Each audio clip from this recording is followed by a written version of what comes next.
this is just for me. Been off camera for a long time. I guess I need to kind of evaluate and reflect and do some living and then get back in the back room with Becky. You know, I have a big spirit, and I think when you have a big spirit and a big body, you have to you have to find a level of balance that is best for you. Can't live quiet, can't live in the back room always, so I'm not here as much as I used to be and gonna be here even a little less. Uh, I think that we find a way to do those things for ourselves that most make us happy. And if we do not, we live a life of quiet or loud misery. Yeah, because misery is just misery, honey. I don't care if you dress it up and you shop the mall or HSN, QVC. I don't care if you smoke it up, gamble it up, drink it up, hoe it up. You still are trying to feel something inside. I think we have everything we need to be successful, to be happy, to be prosperous, to be at peace, to have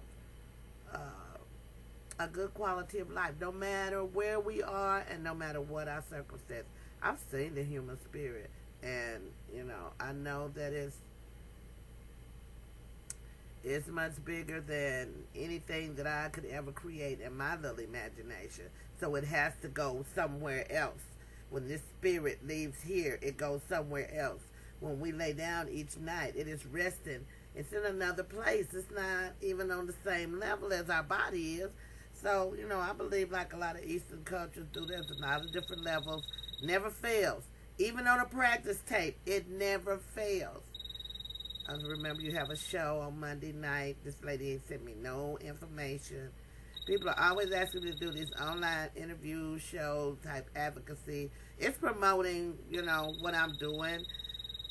But at the same time, it's almost like you feel put upon it, like you got to do all the footwork, get in the trenches, answer the phone, do the bookings,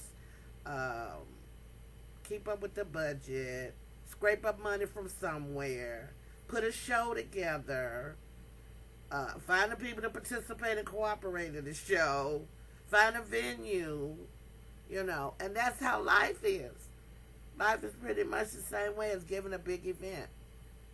It's either you have everything come together or you learn how to work with what you have, and some people might think that I'm kind of crazy, but they thought that about the Fords, the Wrights, the Kennedys, okay, the Oprah Winfreys, the Sidney Poitiers, the Maya Angelos, the Toni Morrisons. They all said something was wrong with them. Something was kind of special. How dare they believe they could be that fabulous? How dare they?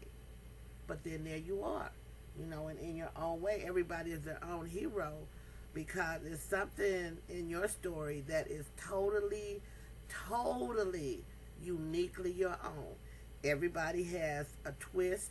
Everybody has a cliffhanger. Everybody has that part where who done it and why, and is she gonna make it, and did she pick him, did she get the guy at the end? Well, my story, like many of you, is still going. So you hit a bump in the road, you run into a obstacle that you have to overcome. I think that no great tragedy goes, it doesn't, no great tragedy is without its triumphs, because if it was, it wouldn't be worth doing. I think every battle, there's going to be collateral damage, there's going to be losses, and some of us will heal from it, and some of us will forever bear the wounds of war, and we deal with it. Whatever and however it is we need to do that. I don't think it's anybody's place to say how we should do it, what it should look like. That, to me, goes against personal freedom.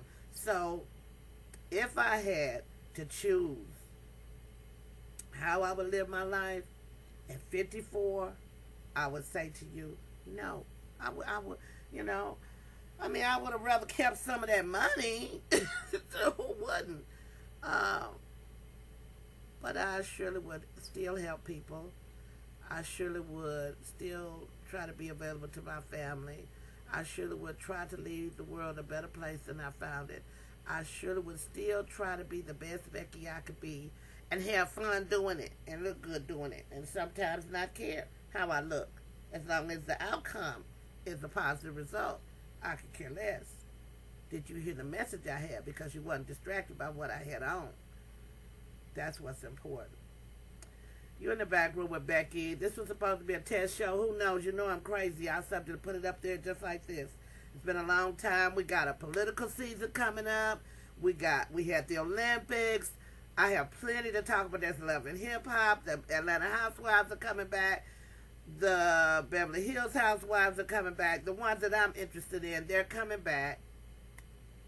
I hope to continue to entertain you and enlighten and learn with you, discover with you. And if I make some friends along the way, bless up. And if I make some enemies along the way, bless up. They say if you don't have an enemy, you probably never stood for anything. You in the back room with Becky. It's a serene Saturday, and I got stuff to do.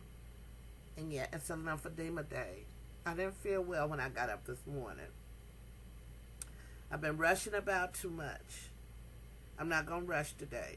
I'm going to go up, take a long hot bubble bath, and get some fluids in me, and do a little sheescaping, you know, pretty myself up.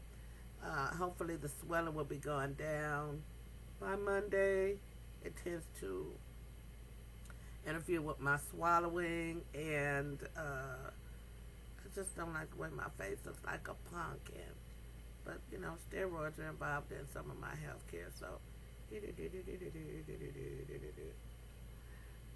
When you ask why someone is fat, be sure you have all the information. That's just a little FYI. Because some people are fat because they have a sickness, thyroid disease. I don't have that. I have lymphedema. You know, the medication or the combinations of the medications they take, women on hormones, they blow up, you know. My face doesn't look the same every day. I'm sure if you've been watching me any amount of time, you know that. And I can lose 20 pounds in 1 week. That's fluid. Is that not crazy? That is crazy. Okay, I'm gone. To my BBW'S, much love. Do something you love with someone you love. Have a good weekend.